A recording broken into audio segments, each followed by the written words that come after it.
2018년도 1월 세 번째 주일입니다. 오늘 본문의 흐름은 예수님이 산상수훈을 마치고 산에서 내려오셔서 나병 환자를 고치시고 또 백부장의 하인 중풍병을 고치시고 또 베드로의 장모님 집에 가서 장모의 열병을 고치셨습니다. 그리고 날이 저물었지만 계속 무리들이 밀려와서 하나님의 말씀으로 귀신을 쫓아내시고 병든 자들을 다 고치셨다는 것이 16절까지의 말씀입니다. 예수님은 이런 치유 사역을 통하여 무리가 오늘 18절에 보면 자기를 막 에워싸 밀 정도로 많은 사람들이 모여들었음을 알 수 있습니다. 그러나 주님은 이렇게 많은 사람들이 모여들었는데 그 모인 자리를 떠나서 건너편으로 가자고 합니다. 예수님은 어떤 길을 가시고자 원하시고 있는가? 오늘 본문을 통하여 우리들이 묵상하면서 정말 새해 우리들이 예수님이 가셨던 그 길을 따르는 믿음의 자녀들이 될 수 있기를 간절히 소망합니다. 그럼 다시 오늘 우리가 마태복음 8장으로 돌아가서 예수님이 이 치유 사역을 하신 목적이 무엇입니까? 오늘 본문을 보면 이 치유 사역을 통하여 많은 사람들을 모으려고 한 것은 아니다는 것을 분명히 알 수가 있습니다. 이미 언급했지만 18절에 그 근거로 막 무리가 예수님을 외워싸는 것을 피하여서 건너편으로 가기를 원했다는 걸 통하여 어렵지 않게 알 수 있습니다. 그러면 예수님이 병든 자를 고치시는 목적은 17절에 이미 언급이 되어 있죠. 그들의 연약함을 친히 담당하심으로 하나님의 말씀을 이루시기 위함이었다는 것을 우리는 알 수 있습니다. 그러므로 주님은 병든 자를 고쳐서 사람을 모으는 일에 관심이 없었다는 것을 알 수 있습니다. 그러나 우리는 교회에서 좀 병든 자를 치유해서 좀 이런 기적이 일어나서 많은 사람들이 모여들었으면 하는 마음도 있습니다. 그 마음은 정말 병든 영혼을 사랑하는 것이 아니라 교회를 키우기 위해서 이용하려는 목적이 되고 마는 것이죠. 저도 개척교회를 하면서 내가 병든 자를 치유해서 우리 교회가 크게 부흥했으면 좋겠다, 이런 마음을 한 번이라도 안 가져봤다면 거짓말이겠죠. 이건 하나님의 치유 사역이 아니고 인간적인 어떤 치유를 통하여 그걸 이용해서 자신의 목적을 달성하려고 하는 것이죠. 그러나 정말 예수님의 치유 사역을 보면 많은 숫자가 모였음에도 불구하고 말씀을 진짜 이루시려고 하는 목적이었기 때문에 그 무리를 떠나서 건너편으로 가고 있습니다. 이제는 이런 예수님의 뜻을 깨닫다 보니까 정말 우리 김포 안신교회에서 예수님을 통하여 치유 사역이 일어날 수 있죠. 예수님의 능력이니까. 그러나 그것이 그런 걸 통해서 사람들을 더 많이 모아야지가 아니라 정말 그 아픈 영혼을 사랑할 수 있는 예수님의 마음이 될 수 있기를 간절히 소망합니다. 근데 사실 우리 사회는 어떤 집회를 하면 얼마나 많은 숫자가 모였느냐, 거기에 되게 집착하고요, 많이 모인 숫자를 과시하려고 하는 것이 어떻게 보면 우리 사회의 분위기죠. 근데 교회까지도 그런 세상 분위기가 들어와서 우리 교회에 얼마나 많은 숫자가 모였느냐를 통하여 우리 교회는 이렇게 큰 교회야 과시하려고 하는 그런 마음들이 솔직히 있어요. 참 그런 목회 안 하려고 하는데, 그래서 우리 교회는 주일날 몇 명 모였느냐 사실 숫자 파악 안 합니다. 그러나 저는 주일날 예배를 몇 명 정도 드리고 있는지는 거의 파악하고 있지만 막 부목사님들이 시켜서 금주에 예배 숫자 몇 명 드렸느냐, 다음 주부터 몇 명 떨어졌느냐, 그런 숫자 논리에 빠지는 교회가 되지 않기를 원하고 있습니다. 그래서 부교육자들한테 예배 시간에 숫자 치지 말고 진정한 예배자가 되기를 바라는 마음들도 많습니다. 지금 많은 숫자가 모인 교회들이 오히려 세상에 빛과 소금이 되지 못하는 경우가 있죠. 다 그렇다는 것은 아닙니다. 그 이유는 많은 숫자가 모이는 것보다 더 중요한 주님의 말씀을 놓치고 있기 때문에 그러는 것이죠. 예수님은 많이 보이는 것보다 오늘도 치유사역을 하든 어떤 일이든 하나님의 말씀을 이루는 것을 더 중요하게 생각하고 있습니다. 그러나 지금은 교회가 모이는 사람은 많은데 하나님의 말씀을 이루지 못하기 때문에 세상의 빛과 소금이 되지 못하는 것이죠. 그래서 우리가 세상의 빛과 소금이 되기 위해서는 교회에 오늘도 사람이 많이 모였다는 것에 만족하는 것이 아니라 하나님의 말씀을 이루는 일에 마음을 다해야 하는 것이죠. 그래서 정말 소망합니다. 우리 교회는 사람만 많이 모이는 것이 아니라 하나님의 말씀을 이루가는 진정한 제자들이 될 수 있기를 간절히 소망합니다. 그러면 우리들이 하나님의 말씀을 이루기 위해서는 어떻게 해야 됩니까? 하나님의 말씀을 이루는, 예수님은 자기 자신이 친히 하나님의 말씀을 이룰 수 있습니다. 그러나 우리들은 하나님의 말씀을 이루기 위해서 어떻게 해야 됩니까? 하나님의 말씀을 친히 이루시는 예수님을 따르는 삶이 되어야지만이 우리 입장에서는 하나님의 말씀을 이룰 수 있는 거예요. 아멘. 그래서 사실 오늘 본문의 주제는 어떻게 예수님을 따를 수 있느냐예요. 그래서 19절에 서기관이 그 문제를 건드립니다. 선생이요, 어디로 가시든지 저는 따르리이다. 사실 오늘 본문은 예수님을 어떻게 따르냐의 문제인 것이죠. 그래서 우리는 교회에서 이제 모이는 곳으로 만족하는 것이 아니라 예수님을 어떻게 따라야 하느냐로 연결돼야 되는 것이죠. 오늘도 우리가 예배를 드리면서 중요한 것은 내가 예배에 참석했다, 내가 예배에 모였다, 여기에 멈추는 것이 아니라 내가 예수님을 어떻게 따라야 하느냐, 이 고민이 있어야지 참된 예배자, 예수님의 참된 제자가 될 수 있는 것이죠. 그래서 예수님은 서기관에게 20절에 보면 여우도 굴이 있고 공중의 새도 거처가 있을 때 인자는 머리 둘 곳이 없도다 라고 하는데, 이것이 우문현답이죠. 여기에 예수님을 어떻게 따라야 하는지를 가르쳐주고 있습니다. 이 우문현답, 이것이 사실 난해 구절이라고 그래요. 어려운 구절이라고 합니다.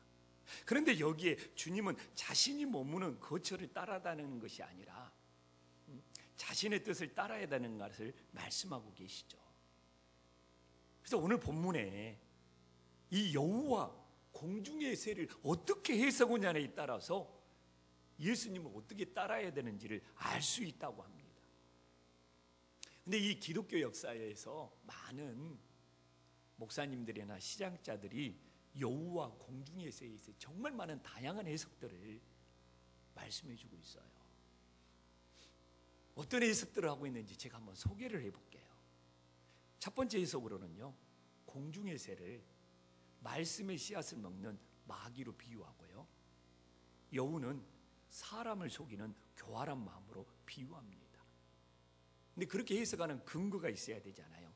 마태복음 13장 4절에서 예수님의 씨 뿌리는 비유에서 그 구절을 가져다가 여기서 공중의 새는 말씀의 씨앗을 먹는 이렇게 마귀로 비유하고 여우는 사람을 속이는 교활한 마음으로 비유하기도 합니다. 이제 또 다른 해석이 있어요. 당시의 시대 분위기를 반영해서 공중의 새는 이 로마가 세상을 당시에 지배하는, 공중의 새는 세상을 지배하는 로마로 비유하고요, 여우는 당시에 유대 땅을 다스렸던 헤롯 왕과 그의 하수인들로 비유합니다. 이것도 근거가 있어야 되잖아요. 누가복음 13장 32절에 보면 예수님이 헤롯 왕을 여기서 여우로 부르고 있어요. 헤롯 왕을 예수님이 직접 여우로 부르기 때문에 이런 해석을 하기도 합니다. 근데 또 세 번째 해석도 있어요.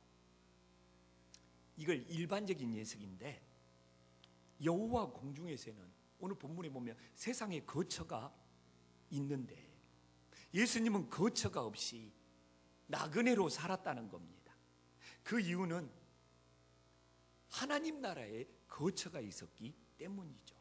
그래서 그 근거를 요한복음 14장 2절에서 씁니다. 내 아버지 집에는 거할 곳이 많다는 것이죠.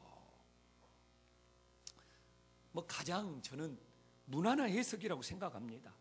그럼 우리도 세상에서 거처를 마련하기 위해서만, 세상에서 집 하나 장만하기 위해서 힘만 쓰고 사는 것이 아니라 우리들이 하늘의 거처를 마련하기 위하여 예수님을 따르는 순례자의 삶이 되어야 하는 것이죠. 그런데 또 하나의 해석도 있습니다. 참 많은 해석들이 있죠. 성경이 이래요.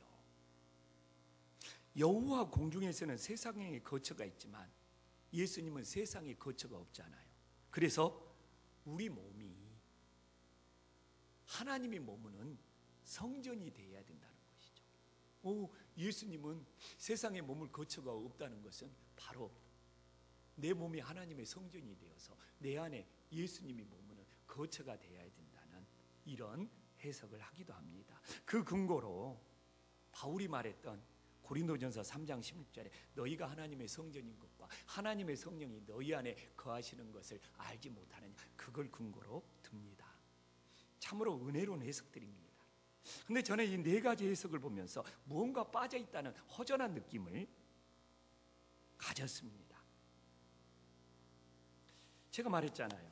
사실 오늘 본문의 핵심은 예수님을 어떻게 따라야 하는 것인데, 이 네 가지 해석 다 예수님을 어떻게 따라야 된다는 본질을 놓치고 있는 것 같아요.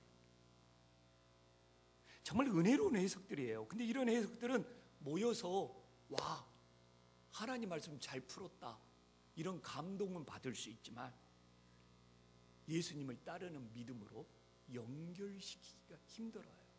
그래서 한국교회가 모여서 하나님 말씀을 잘 해석해가지고 모임의 장소에서는 은혜를 받는데 막상 예수님을 따르는 이 결단이, 실천이 부족한 것이, 저는 한국교회의 이 집회, 이 한국교회의 이 모임의 아이러니라고 저는 늘 생각을 하고 있습니다. 그래서 이 예수님의 본질을 따르는 것을, 예수님을 따르는 본질을 놓치지 않게 하여 저는 다시 묵상하면서 이 여우의 굴과 새의 거처가 어떤 역할을 하는지 주목해 봤습니다. 근데 여우는요, 여우가 깊은 굴을 파는 이유는 자신의 새끼를 안전하게 보호하기 위해서 그럽니다. 여우가 굉장히, 여기서 말하는 여우는 사막의 여우인데요, 굴을 깊게 파야지만이 온도도 지킬 수 있고 새끼도 안전하게 보호할 수 있는, 어떤 여우가 새끼를 안전하게 보호하기 위해서 여우가 굴을 깊게 판다고 합니다. 새도 마찬가지예요. 새가 둥지 거처를 만드는 것은 자신 때문이 아니라 알을 낳고 새끼를 보호하고 새끼를 안전하게 돌보기 위해서 새에게, 공중의 새에게 거처가 필요한 겁니다. 그럼 여기서 예수님이 인자는 머리둘 곳이 없다는 것은 예수님이 세상에서 안전하게 보호받는 길을 가는 것이 아니라 십자가를 짊어지고 고난의 길을 가야 한다는 것을 사실 전하고 있는 것이죠. 그러므로 예수님이 서기관에게 자신을 따르는 것은 어떤 장소를 따라다니는 것이 아니라 십자가를 짊어지는 고난의 길을 가야 된다는 것을 가르쳐 주는 것입니다. 저는요, 그 근거로 마태복음 오늘 8장 보고 있잖아요. 10장에 바로 나와 있어요.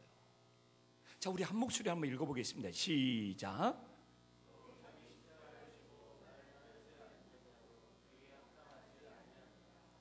그렇습니다. 어떻게 보면 오늘 8장에 해답을 10장에서 주고 있는 거예요. 근데 마태는 이거 한 번으로만 끝납니까? 마태복음 16장 24절에도 너무 정확히 반복적으로 나오고 있습니다. 우리들이 다시 한번 읽어보겠습니다. 시작.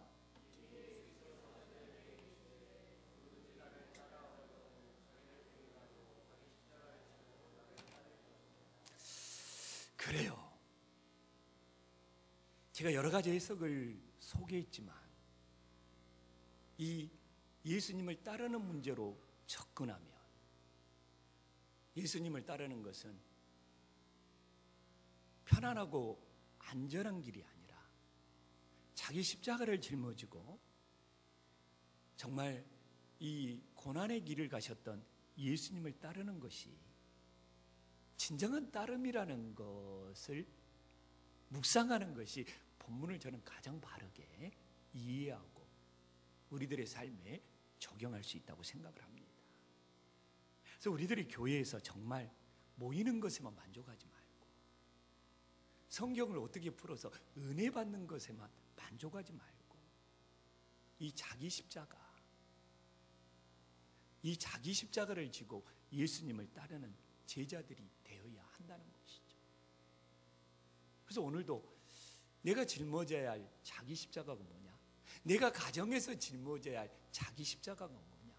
우리들이 교사로 헌신하면서 그 교사의 길이 안전하고 편한 길이 아니라 내가 금년에도 교사로 헌신하기 위해서는 교사로 헌신 자기 십자가가 있는 거예요. 아침에 일찍 일어나서 나오는 것도 자기 십자가고 예배를 2번 드리는 것도 자기 십자가고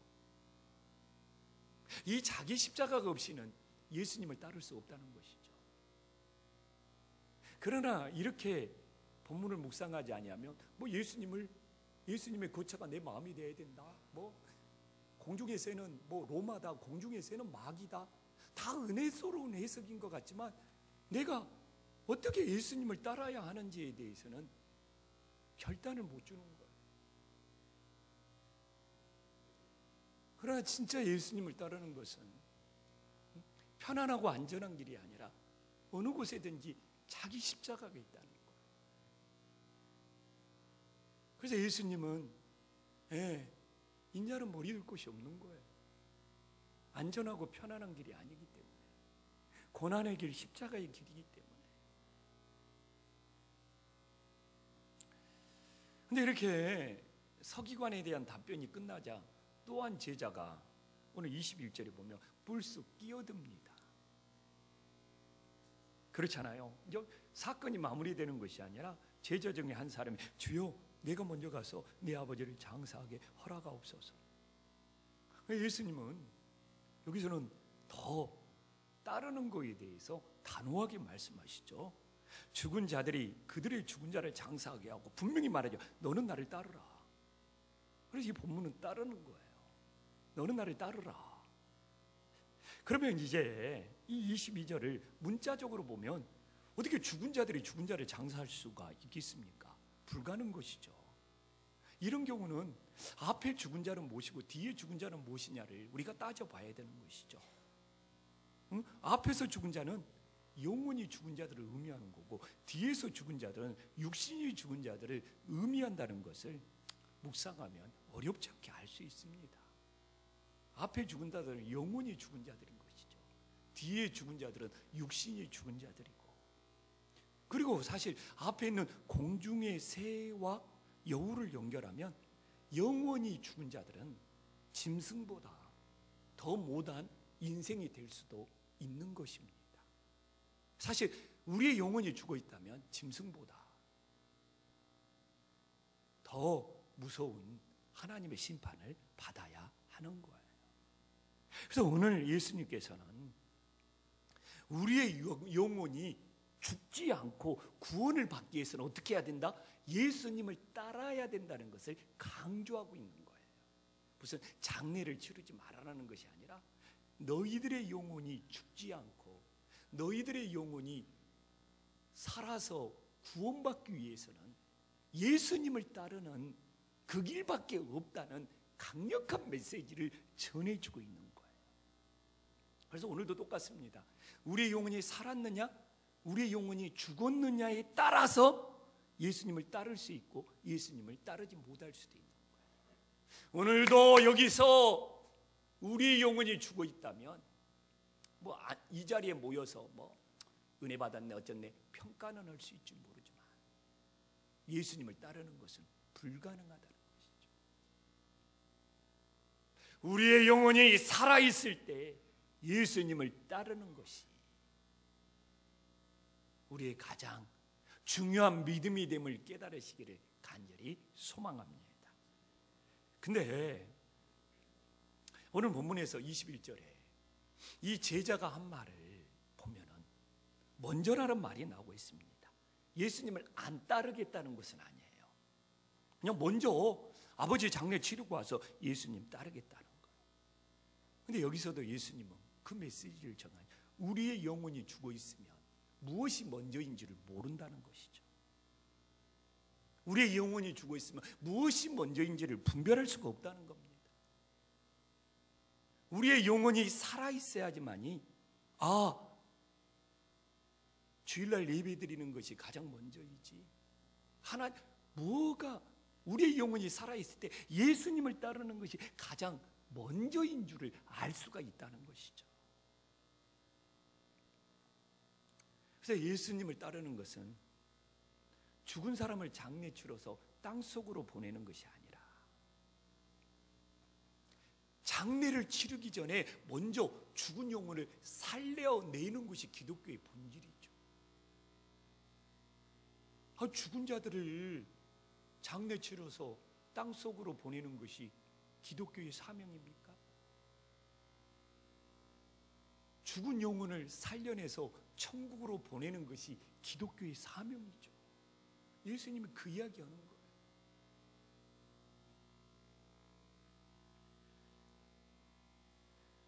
중국 선교사였던 디 길러스가 유명한 말을 남기죠. 한번 읽어볼까요?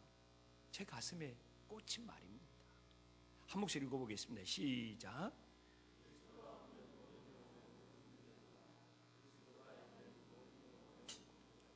그렇습니다.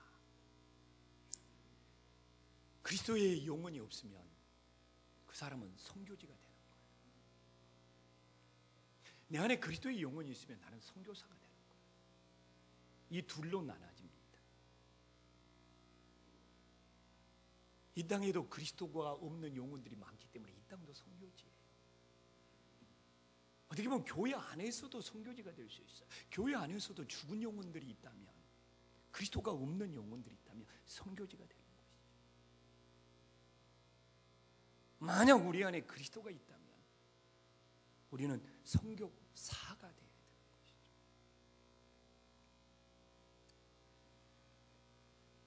정말 우리 안에 그리스도가 있다면요,